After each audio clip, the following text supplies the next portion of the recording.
Olá, meu nome é Rodrigo Lopes Ilho, eu sou coordenador do Gabinete de Assessoramento Eleitoral do Ministério Público do Estado do Rio Grande do Sul e agora, nos nossos vídeos institucionais visando a preparação para as eleições municipais de 2016, nós vamos abordar a prestação de contas das campanhas eleitorais. A legislação aplicável, no caso da prestação de contas de campanha, é a Lei 9.504, nos artigos 17 até o 32, e o TSE editou uma resolução que dispõe sobre a arrecadação e os gastos de recursos nas campanhas eleitorais e sobre prestação de contas. Essa resolução é a número 23.463 de 2015. Portanto, são esses os dois diplomas normativos que vão ser adotados na análise dos casos de prestação de contas de campanhas eleitorais.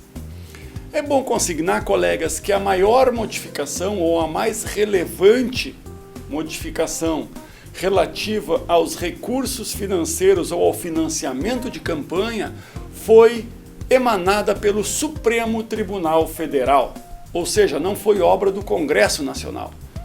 O Supremo Tribunal Federal, ao julgar por maioria a ação direta de inconstitucionalidade número 4.650, julgamento que findou em setembro de 2015, ele reputou inconstitucional a doação de pessoas jurídicas, seja para campanhas eleitorais, seja para os partidos políticos. Então, a vedação empresarial como forma de financiamento, seja dos partidos, seja das eleições, foi, sem dúvida nenhuma, o fato que mais vai causar repercussão no processo eleitoral de 2016. Para que os colegas tenham uma noção, nas eleições gerais de 2014, é bem verdade, eleições gerais aqui no Rio Grande do Sul, no caso, portanto, de eleições para senador, governador, deputados, as pessoas jurídicas foram responsáveis por 78% dos recursos doados para as campanhas eleitorais. Então, observe que nós vamos para uma eleição onde aquela forma de doação que correspondeu a quase 80% dos recursos declarados não vai mais contribuir com o financiamento de campanha. Então, nos questionamos exatamente como serão as eleições de 2016, o que não afasta, evidentemente, a importância de uma boa fiscalização na prestação de contas eleitorais. O procedimento de prestação de contas ele consiste num método de apuração da regularidade sobre os recursos arrecadados e os gastos realizados nas campanhas eleitorais. E, para aferir a responsabilidade do candidato em relação às prestações de contas de campanha, sempre é bom dominar 3 artigos que são fundamentais para estabelecer a responsabilidade do candidato. O primeiro é o artigo 17 da Lei 9.504, que estipula que as despesas de campanha eleitoral elas serão realizadas sob a responsabilidade dos partidos ou de seus candidatos. Então, esse artigo 17 estabelece a responsabilidade dos candidatos pelas suas despesas de campanha. O artigo 20, de outro lado, diz que o candidato ele fará diretamente ou por intermédio de pessoa designada, que é o tesoureiro de campanha, ele fará a administração financeira da sua campanha eleitoral. Então observem que enquanto o 17 fala da responsabilidade sobre as despesas de campanha do candidato, esse artigo 20 estipula que o candidato é o diretamente responsável pela administração financeira da campanha, ou seja, tanto dos recursos arrecadados como também dos gastos realizados. E por fim, o artigo 21, para complementar essa tríade legal, estabelece que o candidato é solidariamente responsável com o tesoureiro pela veracidade das informações financeiras e contábeis prestadas na sua campanha eleitoral. Então é a partir desses 3 dispositivos que nós vamos estabelecer a responsabilidade do candidato, não apenas para a prestação de contas de campanha, mas também, por exemplo, para responsabilizá-lo pela representação do artigo 30A, que é aquela que trata da representação por captação e gastos ilícitos de recursos eleitorais, que pode redundar até mesmo na cassação do diploma do candidato. Vamos agora, na sequência, abordar as regras mais relevantes sobre a prestação de contas eleitorais. Será feito de uma forma objetiva, mais direta possível, até porque o tema ele tem muito um viés contábil e que foge um pouco do conteúdo jurídico que nós promotores estamos mais acostumados. Primeira situação que eu queria abordar com os colegas é quais são os requisitos exigidos pela resolução do TSE para que se possa iniciar os atos de arrecadação de recursos para as campanhas eleitorais. Essa disciplina está dada pelo artigo 3º da resolução número 23.463 de 2015, que trata das prestações de contas de campanha. Lá é disposto que a arrecadação de recursos para a campanha eleitoral, por partidos ou candidatos, deve observar os seguintes pré-requisitos. 1. O requerimento do registro da candidatura. 2. A inscrição no CNPJ. 3. A abertura da conta bancária específica, que é o chamado Caixa 1 de campanha. E 4. A emissão dos recibos eleitorais. Esses são os 4 pré-requisitos indispensáveis para se iniciar a arrecadação formal dos recursos para campanhas eleitorais. O limite dos gastos de campanha, conforme a redação dada pelo artigo 18 da Lei 9.504, ele é definido pelo Tribunal Superior Eleitoral, mas o TSE faz esse controle de limites, define esse controle de limites a partir dos parâmetros definidos em lei. Os artigos 5º a 8º da Lei nº 13.165, de 2015, fixam os parâmetros dos limites dos gastos de campanhas eleitorais.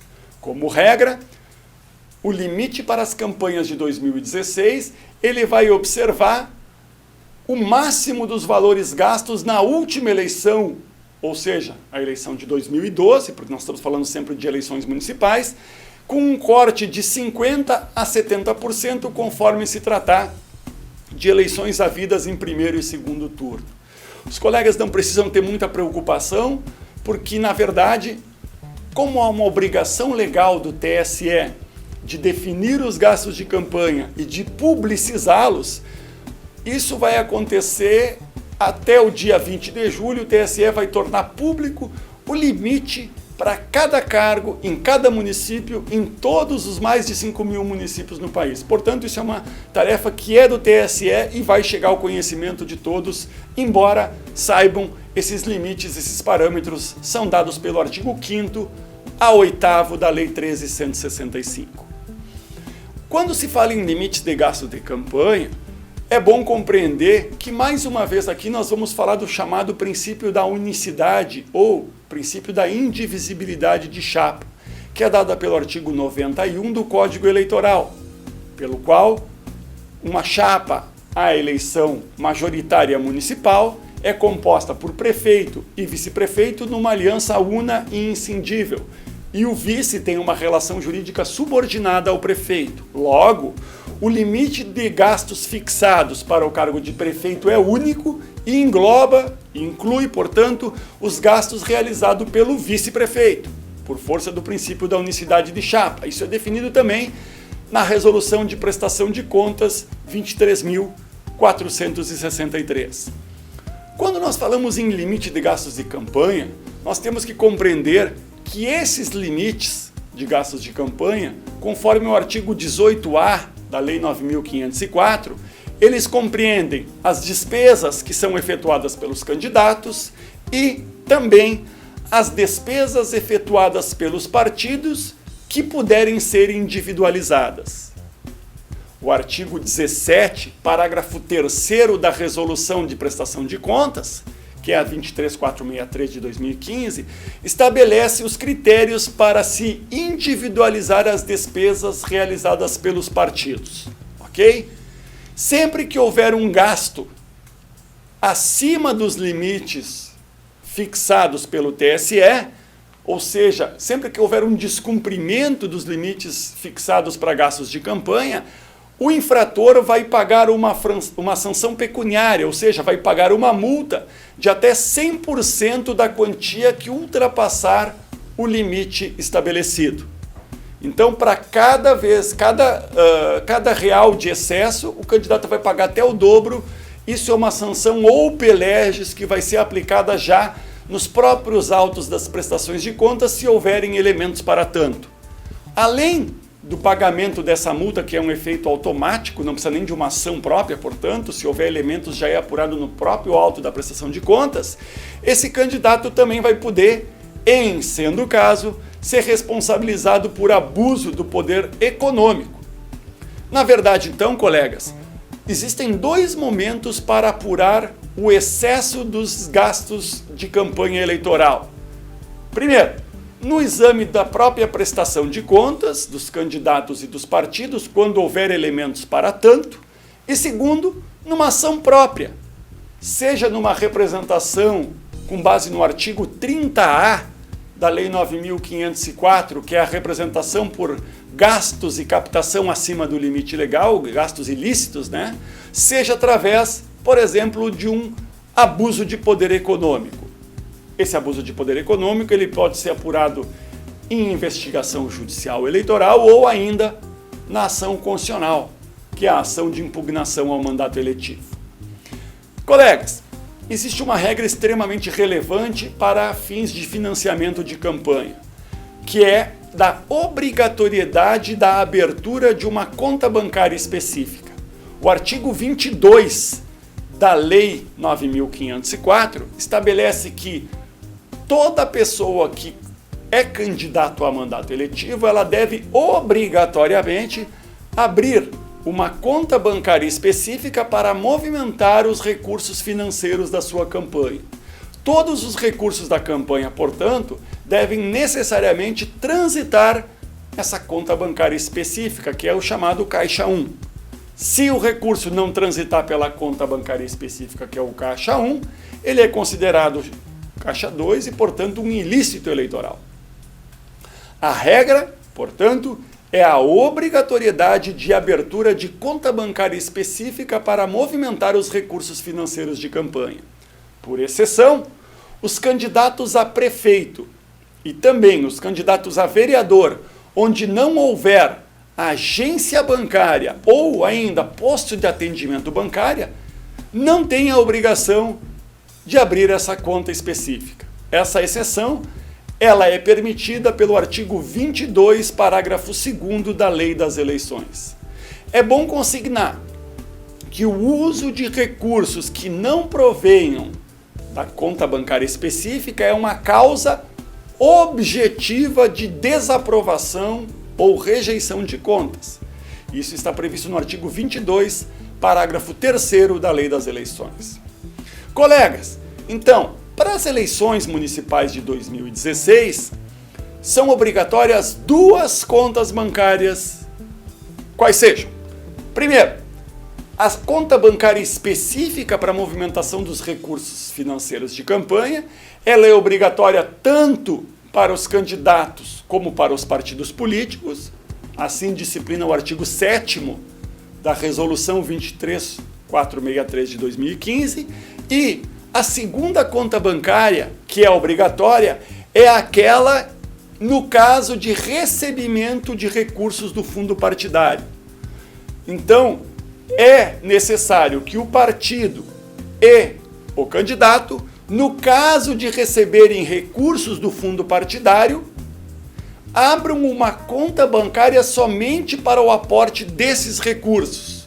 Isso está previsto no artigo 8º da Resolução 23463. Observe então que tem que ter uma conta bancária específica para movimentar todos os recursos de campanha e, no caso específico de recursos do fundo partidário, esses recursos têm que ser segregados, separados e, portanto, tem que ter uma conta bancária própria para isso. Essas são as duas contas bancárias específicas. Essa abertura de conta bancária pelos partidos e candidatos, ela é obrigatória, colegas, mesmo que não, no caso de não haver a arrecadação ou movimentação de recursos financeiros. Então, ainda que não haja movimentação de recursos financeiros, é obrigatória a abertura da conta bancária específica. Mais uma vez aqui, pelo princípio da unicidade ou indivisibilidade de chapa, os candidatos ao cargo de vice-prefeito não são obrigados a abrir a conta bancária específica. Essa regra está no artigo 7º, parágrafo 3º da resolução de prestação de contas. Quando nós falamos aqui no partido político, a conta bancária, quando nós falamos de partido político, é aquela que já é exigida das agremiações partidárias pela resolução que trata das prestações de conta dos partidos políticos.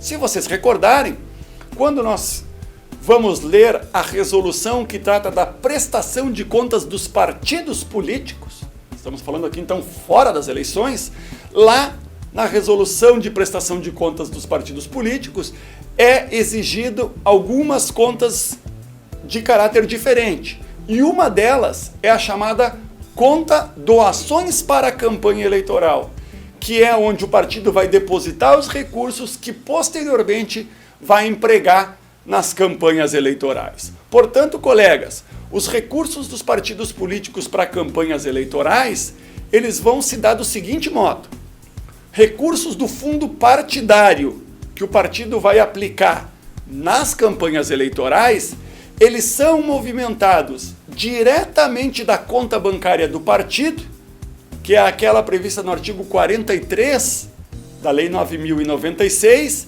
e não transitam pela conta de doações de campanha. Os demais recursos do partido, que não o do fundo partidário, devem necessariamente transitar pela conta doações de campanha. Então observem que o legislador sempre adota essa ótica de segregar recurso do fundo partidário dos demais recursos de campanha.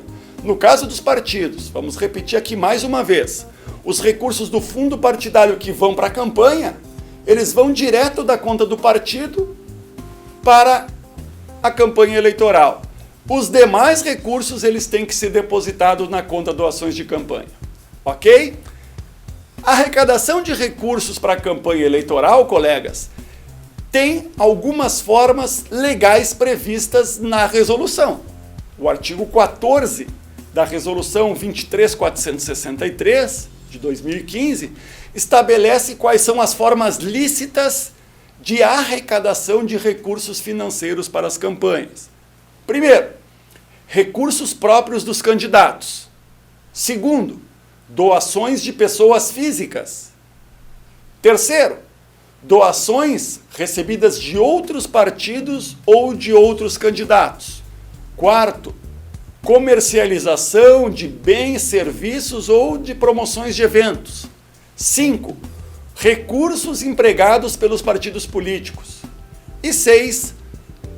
Receitas que venham da aplicação financeira de recursos de campanha. Somente esses recursos são formas lícitas de arrecadação de recursos de campanha. Essas formas estão previstas no artigo 14 da resolução número 23.463 de 2015. Quando nós falamos aqui de recursos próprios dos candidatos, a lei das eleições estabelece que o candidato pode aplicar seus recursos próprios na campanha até o limite dos gastos estabelecidos em lei para aquele cargo. Essa regra está prevista no artigo 23, parágrafo 1º, letra A, da Lei das Eleições.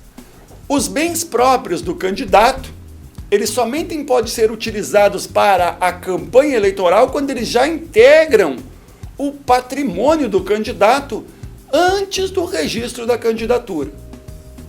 Evidentemente aqui que se o candidato tiver uma grande fortuna pessoal, vamos lembrar aqui do caso do candidato Donald Trump nas eleições americanas, ele vai ter uma vantagem aos demais candidatos, mas ele deve observar o teto, que é o limite estabelecido para aquele cargo. Doações de pessoas físicas. Na verdade, colegas, Lembrando sempre que as pessoas jurídicas não podem mais doar para campanhas eleitorais. Existem duas formas de doação de pessoas físicas para as campanhas eleitorais. Pode-se doar em dinheiro, em espécie, ou fazer as chamadas doações estimáveis em dinheiro. Doações estimáveis em dinheiro são aqueles bens ou serviços que são entregues por doação ou cessão para as campanhas eleitorais. Esses bens, eles têm um valor financeiro, portanto eles devem ser contabilizados com base na prestação de contas pelo valor de mercado. Exemplo, colegas, de doações estimáveis em dinheiro. Cessão de um imóvel para o candidato fazer lá o seu comitê, cessão de uma sala, por exemplo, cessão de um veículo para utilizar como frota na campanha eleitoral, prestação de serviços de advocacia, também é uma forma de estimar em dinheiro, né? Materiais gráficos, impressos, combustíveis, todos esses são formas, exemplos, né, na verdade, de doações estimáveis em dinheiro. Então observam que não ingressam no limite legal, que é 10% do rendimento bruto do ano anterior, as doações estimáveis em dinheiro no valor de até R$80 mil. Mas observem que são doações estimáveis em dinheiro relativas ao uso de bens móveis e imóveis. Observação importante, não entra nessa exceção aqui a prestação de serviços, né? Porque observem, exclui-se no valor de R$80 mil somente quando for o uso de bens móveis ou imóveis e não a prestação de serviços, ok? Se a pessoa física doar acima do que a lei permite, 10% do rendimento bruto do ano anterior, ela pode ser sancionada com uma multa no valor de 5 a 10 vezes a quantia doada em excesso, sem prejuízo de eventualmente se apurar algum eventual abuso do poder econômico. Para se aplicar essa multa ao doador pessoa física, é necessário que o Ministério Público Eleitoral ajuize a representação por doação acima do limite legal. O prazo para ajuizamento dessa representação era, segundo a súmula 21 do TSE, de 180 dias a contar da data da diplomação. Esse prazo foi suplantado, foi superado pela Lei 13.16515, porque a Lei 13.165, de setembro de 2015, estabelece um novo prazo para ajuizamento dessa representação, que é até 31 de dezembro do ano posterior ao pleito.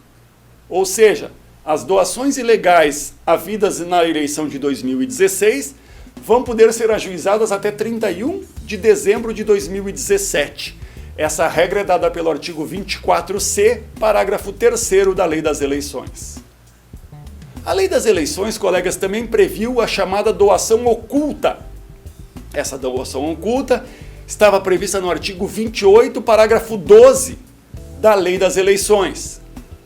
Lá no artigo 28, parágrafo 12, é estabelecido que os valores transferidos pelos partidos políticos oriundos de doações serão registrados na prestação de conta dos candidatos como transferência de partidos, mas sem a individualização dos doadores. Observe então, colegas, que quando a lei diz que os valores transferidos dos partidos para os candidatos vão ser registrados sem a identificação dos doadores, ele está nessa parte que ele diz que não vai haver a identificação dos doadores, consagrando a chamada doação oculta. O que é permitido através da doação oculta? Que o partido político receba recursos fora do ano eleitoral de fontes vedadas, por exemplo, alguma autoridade pública, cargo em comissão que não pode doar para partido político, doa para partido político fora de ano eleitoral, o partido político pega aquele recurso, coloca num bolo total e joga no ano de 2016 na campanha de determinado candidato. E a lei diz que ele vai colocar esses valores sem individualizar os doadores, ou seja, sem identificar quem é o doador originário. Essa regra, evidentemente, ela frustra o caráter de transparência do processo de prestação de contas.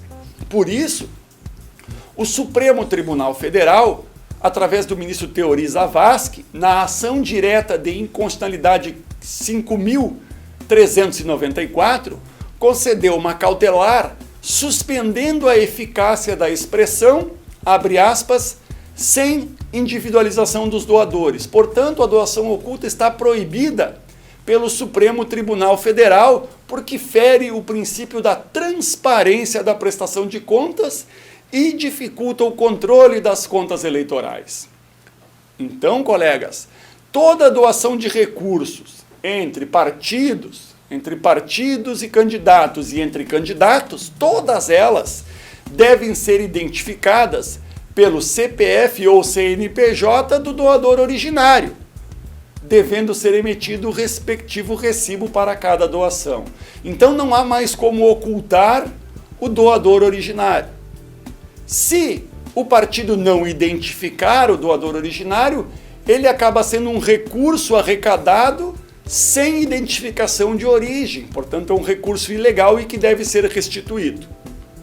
Uma outra forma de arrecadação que muito ocorre e cujo controle de fiscalização é muito difícil, vocês devem todos lembrar, todos passam por isso numa eleição, é a questão relativa à comercialização de bens e eventos e à promoção de eventos. Ou seja, é aquelas famosas jantas para arrecadação de recursos eleitorais. Na verdade, às vezes essa janta nunca se sabe exatamente quem paga, se ela é gratuita ou não, e muitas vezes ela é usada como uma forma dissimulada de compra de voto. O artigo 24 da Resolução 23463, que trata das prestações de contas de campanha, ele disciplina como vão ocorrer essas promoções desses eventos. Diz que o partido e o candidato devem comunicar previamente a sua realização à Justiça Eleitoral. A comunicação tem que ser com 5 dias úteis de antecedência, de modo a permitir que o juiz determine a fiscalização, inclusive nomeando fiscais para comparecer lá no local.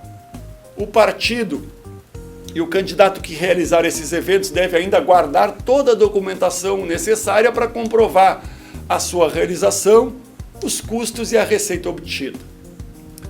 Os partidos, como eu já havia dito, também podem destinar recursos para as campanhas eleitorais. O artigo 14, inciso 5 da Resolução da Prestação de Contas indica quais são os recursos que o partido pode aplicar nas campanhas eleitorais. 1. O recurso do fundo partidário. 2. Doações de pessoas físicas para os partidos. 3. Contribuições dos filiados, evidentemente desde que não sejam vedados por lei, não sejam autoridades públicas, né? E 4, os recursos que o partido obteve pela comercialização de bens, eventos ou comercialização de serviços. Esses, portanto, são os recursos que o partido pode aplicar nas campanhas eleitorais e todos eles devem ter sua origem devidamente identificada. Como o Supremo proibiu a doação empresarial para campanhas eleitorais, o partido não pode transferir para o candidato ou utilizar, seja direta ou indiretamente nas campanhas eleitorais, recursos que tenham sido doados por pessoas jurídicas, ainda que essas doações tenham sido realizadas em exercícios anteriores. Certo? Quais são as formas legais de doação previstas em lei? O artigo 23, parágrafo 4º da Lei 9.504, que é a Lei das Eleições, disciplina quais são as formas de doação e diz lá que somente poderão ser efetuadas na conta bancária específica doações. 1. Por meio de cheques, cruzados ou nominais. 2. Por transferência eletrônica de depósitos, chamados TEDs, né? 3. Por depósitos em espécie, desde que identificados, né, com o CNPJ ou CPF do doador. E 4, por mecanismo disponível na internet, inclusive permitindo-se o uso do cartão de crédito, mas também desde que identificado o doador e com a emissão do recibo. Essa regra é importante, colegas. Toda e qualquer arrecadação de recursos para a campanha eleitoral, seja de recursos financeiros, seja de recursos ainda estimáveis em dinheiro, ainda que sejam recursos próprios ou obtidos pela internet, ela deve necessariamente ser efetivada mediante a emissão de recibo eleitoral. Ok? A exigência do recibo, ela só é excepcionada no caso do parágrafo 6º do artigo 28 da Lei das Eleições. Segundo o parágrafo 6º do artigo 28 da Lei das Eleições, ficam dispensadas de comprovação na prestação de contas: 1. A cessão de bens móveis limitada ao valor de R$ 4.000 por cedente, e 2. As doações estimáveis em dinheiro entre candidatos ou partidos que sejam decorrentes do uso comum de sedes ou de materiais de propaganda eleitoral. Em relação ao recibo, na hipótese de arrecadação de campanha realizada pelo vice-prefeito, os recibos que vão ser utilizados é o do titular, ou seja, é o do prefeito, e todo recibo deve conter referência aos limites de doação, com advertência para o doador, evidentemente, de que a doação acima do limite legal importa em multa. Qual é o prazo final para os partidos ou candidatos arrecadar recursos para a campanha eleitoral? O artigo 27 da Resolução 23463 diz que esse prazo final para arrecadar recursos e para contrair obrigações é até a data da eleição. Por exceção, é permitida ainda a arrecadação de recursos após a eleição, mas apenas e exclusivamente para quitar despesas já contraídas e não pagas até o dia do pleito. A legislação prevê ainda, colegas, uma regra lá no artigo 29, parágrafos 3º e 4º, falo aqui da Lei 9.504, pela qual os partidos políticos podem assumir os débitos de campanha dos candidatos. Eventuais débitos de campanha, portanto, dos candidatos, que não sejam quitados até a data da prestação de contas, podem ser assumidos pela direção nacional do partido político. Nesse caso, o órgão partidário da circunscrição municipal, no caso de eleições municipais, ele vai responder solidariamente com o candidato pelos débitos, e a existência dessa dívida não pode ser considerada para a rejeição de contas. Essa norma ela é extremamente condescendente, vai na contramão, na verdade, do sistema de prestação de contas com uma eficácia em relação à responsabilização, né, dos candidatos pelos atos que eles praticarem, mas está prevista em lei e deve ser assim considerada. Colegas, decorrência da decisão do Supremo de vedar doações empresariais para as campanhas eleitorais, é uma nova leitura do artigo 24 da Lei das Eleições. Esse artigo é extremamente importante, colegas. O artigo 24 da Lei 9.504 trata das fontes vedadas eleitorais. Lá diz que é vedado ao partido ou candidato receber, direta ou indiretamente, doação em dinheiro ou estimável em dinheiro, inclusive por meio de publicidade de qualquer espécie, procedente de... E lá no 24 fala em ONGs, entidades esportivas, entidades sindicais, entidades religiosas, concessionárias, permissionárias. Ou seja, o artigo 24 ele é extremamente amplo. Ocorre que, como foi vedada a doação de pessoa jurídica, o artigo 24 ele foi replicado na resolução da prestação de contas de uma maneira mais sintética. Onde está essa previsão que corresponde ao artigo 24 da Lei 9.504 na resolução da prestação de contas? Isso está previsto no artigo 25 da resolução da prestação de contas, que basicamente, conforme decisão do Supremo, veda doação vinda de pessoa jurídica, doação de recurso de origem estrangeira e doação de pessoa física que exerça atividade comercial decorrente de concessão ou permissão pública. Essas, portanto, são fontes vedadas de recursos eleitorais. Esse recurso, oriundo de fonte vedada, ele deve ser imediatamente devolvido ao doador, sendo completamente vedada a sua utilização ou aplicação financeira. E a transferência desse recurso recebido, dessa fonte vedada, para outro órgão ou outro candidato, não isenta o donatário da obrigação de restituição desses recursos e ainda a devolução desses recursos não impede que haja a desaprovação das contas de campanha quando se constatar que o candidato se beneficiou efetivamente desse recurso das fontes vedadas. E mais, a devolução, ela também não impede que o candidato eventualmente responda por abuso de poder econômico, ou ainda pela representação do artigo 30A da Lei das Eleições, que trata da captação e gastos ilícitos de recursos eleitorais.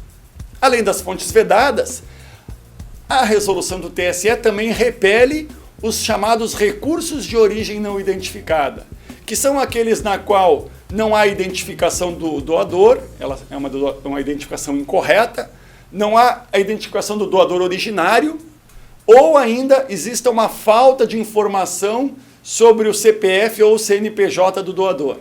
O artigo 26, parágrafo 1º da Resolução 23463, disciplina quais são os recursos de origem não identificada. Colegas, só se pode aplicar nas campanhas eleitorais recursos das quais se saiba a origem.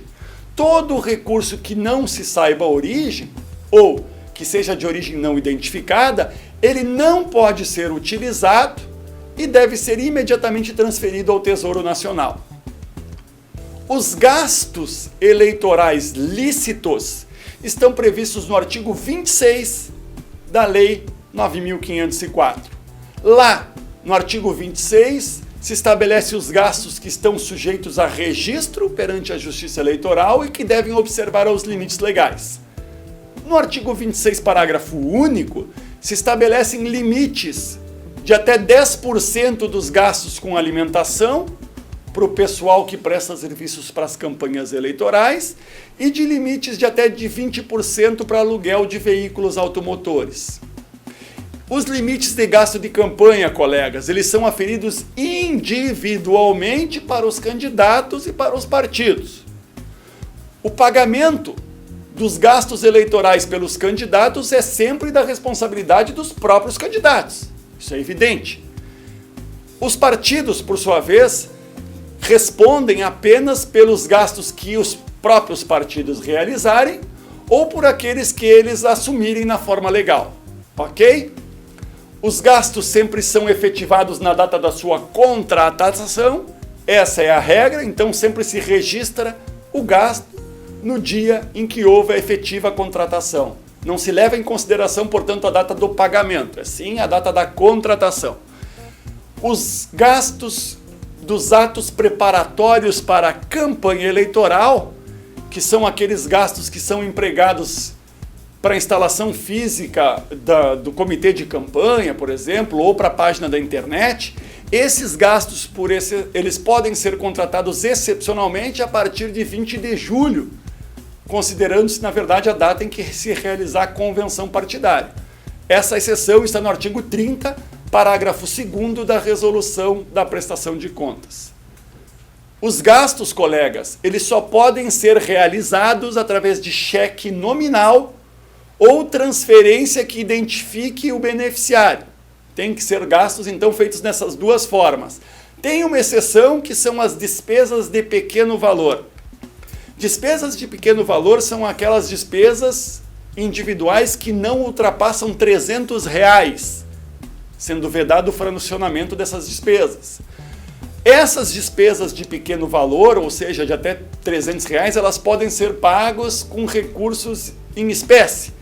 Para isso, tanto o partido como o candidato podem constituir os chamados fundos de caixa, que consistem em reservas de dinheiro. O partido pode reservar até R$5.000, o candidato até R$2.000 para fazer a quitação dessas despesas de pequenos valores. Ok?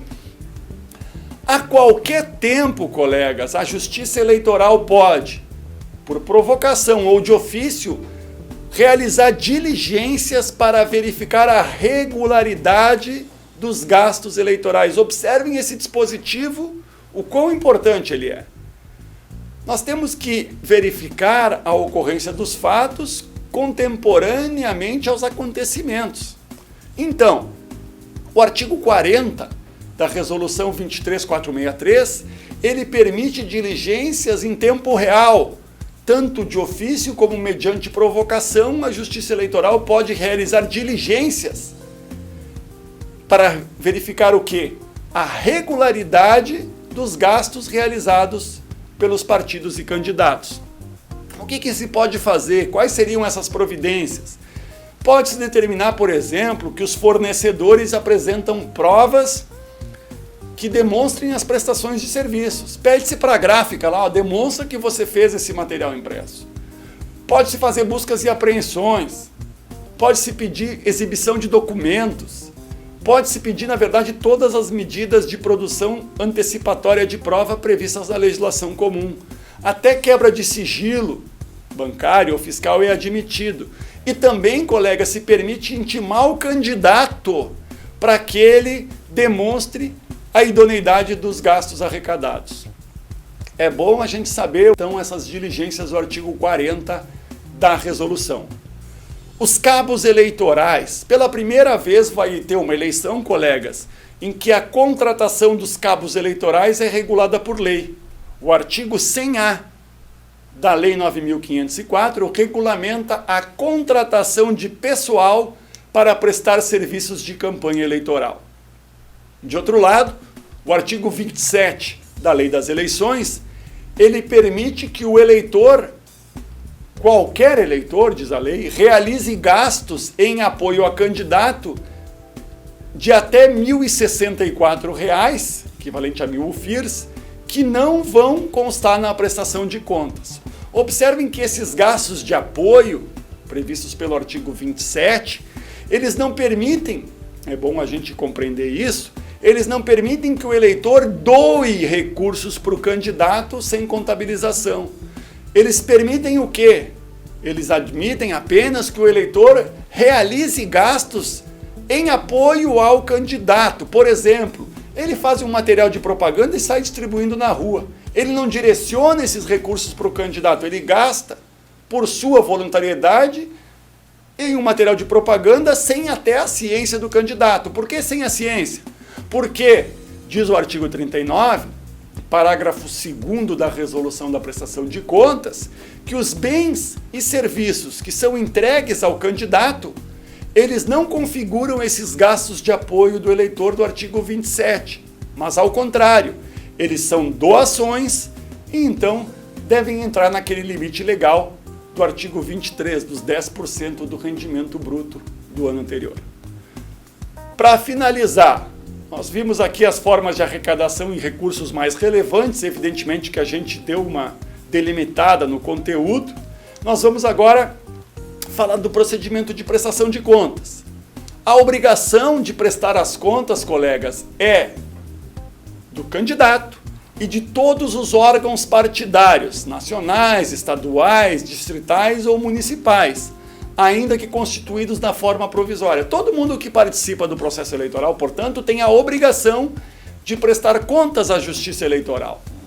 As prestações de contas dos candidatos à majoritária, prefeito, vice-prefeito, e dos proporcionais vereadores, serão sempre, disse eu, realizada pelos próprios candidatos, na forma do artigo 29, parágrafo 1º e 2º da Lei das Eleições.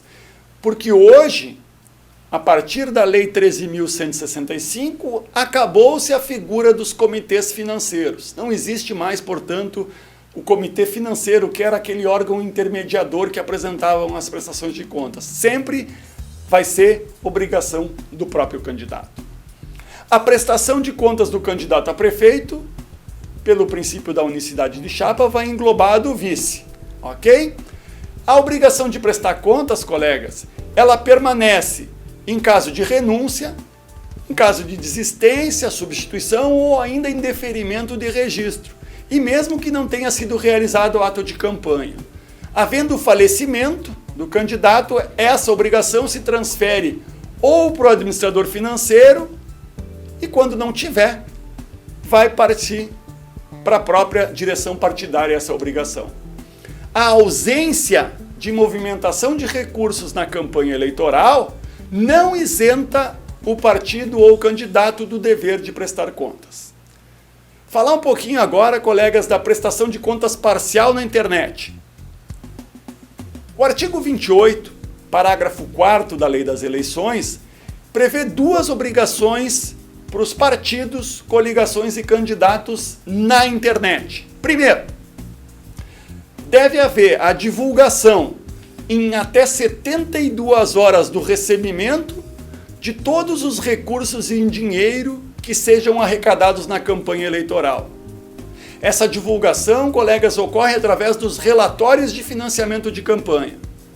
Esses relatórios financeiros de campanha, então, eles devem abranger todos os recursos em dinheiro arrecadados e a divulgação deve ser sempre em até 72 horas do recebimento. Essa é a primeira obrigação na internet. A segunda, e mais relevante, é a chamada prestação de contas parcial. Qual é essa obrigação? Deve ser divulgado no site que o TSE vai disponibilizar na internet, no dia 15 de setembro de 2016, um relatório com indicação dos nomes, dos doadores e dos valores doados. Então, é um relatório bem completo. Esse relatório vai discriminar o quê? As transferências do fundo partidário, os recursos em dinheiro e estimáveis em dinheiro que foram recebidos e bem como os gastos realizados. Então, observem que esse relatório de 15 de setembro, ele é extremamente amplo e abrange a indicação de todos os valores doados e dos doadores. O relatório, na verdade, ele deve ser divulgado com a indicação do nome, do CPF, dos doadores, com os seus valores, inclusive detalhando-se quem são os fornecedores. Uma grande novidade para as eleições de 2016 foi a criação do chamado Sistema de Prestação de Contas Simplificado. Previsto no artigo 28, parágrafos 9 a 11 da Lei Eleitoral, a prestação de contas simplificada se aplica em duas hipóteses. Primeiro, para candidatos que apresentem uma movimentação financeira de até R$20 mil, considera-se aqui movimentação financeira o total das despesas contratadas e registradas na prestação de contas, e ainda se aplica a prestação de conta simplificada nas eleições para prefeito e vereador dos municípios com menos de 50 mil eleitores. Colegas, municípios com menos de 50 mil eleitores no Rio Grande do Sul corresponde a 94% dos 497 municípios. Nós temos 497 municípios e, segundo o TRE, 94% se inserem nesse limite de até 50 mil eleitores. Então, na verdade, praticamente todo mundo vai trabalhar com o sistema de prestação de contas simplificadas.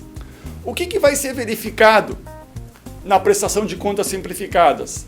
As situações mais importantes. O artigo 60 da Resolução da Prestação de Contas diz que a análise técnica da prestação de contas simplificada vai ter por objetivo verificar o recebimento ou não de dinheiro de fontes vedadas, o recebimento de recursos de origem não identificada, a extrapolação ou o excesso do limite de gastos, a omissão de receitas e gastos eleitorais, a não identificação dos doadores originários. Então, são os fatos mais relevantes que vão ser indicados nessa prestação de conta simplificada.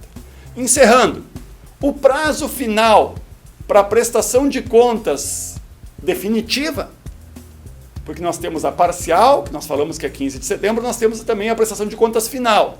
O prazo para a apresentação dessa prestação de contas final é até 30 dias após a eleição. A eleição é em 2 de outubro, então 30 dias após 2 de outubro nós temos o prazo para a apresentação das prestações de contas. Em caso de segundo turno, naqueles municípios em que houver, a prestação de contas referente a ambos os turnos é encaminhada 20 dias após a realização desse segundo turno. Havendo a apresentação das contas, colegas, qualquer partido, candidato ou coligação e também o Ministério Público Eleitoral pode apresentar uma impugnação à prestação de contas no prazo de 3 dias. Embora haja essa previsão, o fato é, colegas, é que apresentada ou não essa impugnação, não existe um impedimento da atuação do Ministério Público Eleitoral, como custos legis, e tampouco existe um impedimento do exame das contas pela unidade técnica da Justiça Eleitoral. Então, na verdade, a impugnação da prestação de contas não é algo relevante. O não haver a impugnação da prestação de contas não vai impedir que essas contas sejam analisadas com toda a profundidade necessária. Essa regra está prevista no artigo 51, parágrafo 6º da resolução da prestação de contas. Sempre que possível, colegas, podemos nos valer das diligências. Sempre que houver indício de irregularidade na prestação de contas, o juiz eleitoral pode requisitar do candidato as informações necessárias ou determinar que o candidato supra as diligências. Sempre que o juiz fizer esse pedido ao candidato, é bom que o juiz identifique exatamente qual é a providência que o candidato deve suprir para que ele possa sanar tempestivamente esses apontes irregulares. Essa regra está prevista no artigo 30, parágrafo 4º da prestação de contas. Outro mecanismo interessante, colegas, é a chamada circularização, que nada mais é que expedir ofício para os prestadores de serviço, para os fornecedores. Expede-se ofício para uma gráfica, por exemplo, para perguntar se a gráfica de fato fez aquele serviço, se custou aquele preço. A circularização é prevista no artigo 64, parágrafo 2º da resolução, e é fixado o prazo de 72 horas para cada circularização realizada. Terminadas as fases das diligências, com a análise da documentação, vai ser oferecido um parecer pela equipe de contas da Justiça Eleitoral e depois o Ministério Público Eleitoral vai oferecer o seu parecer no prazo de 48 horas para, ao fim, o juiz julgar. Durante todo esse processo de prestação de contas, é possível fiscalizar a arrecadação dos recursos. O artigo 80 permite, inclusive, que o juiz nomeie algum servidor para fazer alguma atuação em algum caso concreto, em se entendendo necessário. Ao final, então, o juiz julga as contas. O artigo 30, caput, da Lei 9.504, dá 4 possibilidades para o juiz eleitoral. Ele vai aprovar as contas quando elas estiverem regulares, vai aprovar as contas com ressalvas quando for verificada falhas que não lhe comprometam a regularidade, vai desaprovar as contas quando o juiz verificar falhas comprometedoras da regularidade e vai julgar as contas como não prestadas quando as contas não forem apresentadas no prazo legal. Então são 4 as possibilidades em relação à prestação de contas final. A desaprovação das contas de campanha não acarreta nenhuma restrição ao status jurídico do candidato. Ou seja, o fato dele ter as contas desaprovadas não significa que ele vai ter obstado o seu direito de diplomação. Na verdade, o colega, quando dá uma manifestação num parecer pela desaprovação de contas, convém, se ele não for o promotor único, se tiver um outro promotor para ajuizar as ações eleitorais, o colega da prestação de contas, verificando aquela gravidade, oferece um parecer pela rejeição de contas e se antecipa, tira a cópia daquele procedimento e remete ao promotor que tem a atribuição para ajuizar as ações eleitorais. E esse promotor, então, que tem a atribuição para as ações eleitorais, vai poder pedir uma denegação ou cassação do diploma, ajuizando uma representação pelo 30A ou uma impugnação ao mandato eletivo. A decisão que julgar as contas do prefeito vai abranger a do vice, né? E a decisão que julgar as contas como não prestadas é que acarreta restrições. Quais são elas? Para o candidato, ao impedimento de obter a quitação eleitoral, enquanto ele não regularizar a situação, e para o partido político ele perde o direito de receber a cota do fundo partidário. Essa regra está no artigo 73 da resolução. O candidato que tiver as contas julgadas como não prestadas, logo após o trânsito em julgado, ele já pode requerer a regularização da sua situação com o levantamento dessa restrição na forma prevista pelo artigo 73 da resolução. Por fim, O que impede a diplomação, colegas, é a não apresentação das contas no prazo legal. A não apresentação das contas tempestivas, ela impede a diplomação enquanto perdurar. Essa é a regra do artigo 29, parágrafo 2º da Lei das Eleições. A decisão que julgar as contas dos candidatos eleitos deve ser publicada em 3 dias antes da sessão de diplomação. Contra a decisão do juiz na prestação de contas, vai caber um recurso no prazo de 3 dias. E, se a prestação de contas não é um fim em si mesmo, ou seja, se ela não permite um juízo de desaprovação, não permite uma restrição no status jurídico do candidato, nós verificamos que a prestação de contas ela é um elemento extremamente relevante para se verificar a regularidade dos recursos arrecadados. Então nós temos que usar a prestação de contas como uma forma de detectar irregularidade no financiamento de campanha para subsidiar o ajuizamento, por exemplo, de uma representação pelo artigo 30A, que trata da captação e gastos ilícitos eleitorais e pode cassar o diploma do candidato. Ou ainda para subsidiar uma impugnação ao mandato eletivo. Então, nós temos que, como a prestação de contas não serve como um fim em si mesmo, servir desse instrumental da prestação de contas, utilizar das diligências, da circularização, para coletar todos os dados necessários para ajuizar numa outra ação uma punição para aquele candidato que eventualmente não observou as regras relativas ao financiamento de campanha.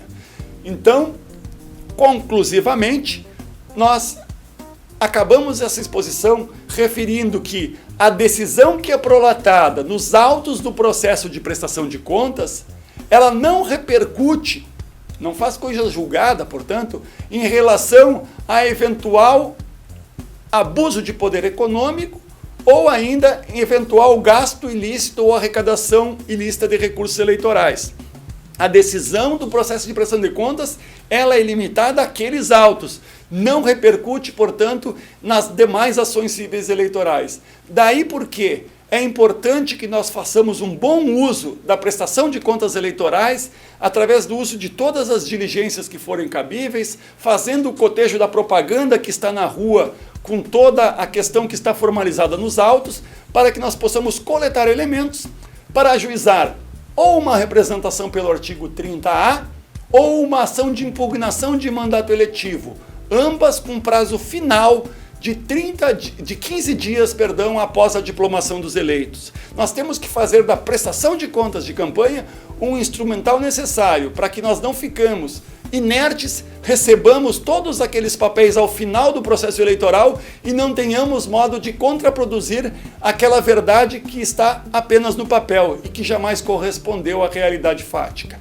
Por isso, uma conclamação aqui aos colegas para tentar fazer do processo de prestação de contas um elemento de depuração do processo eleitoral para que nós possamos, nas ações cabíveis, buscar eventualmente a punição daqueles que não observem o regramento eleitoral.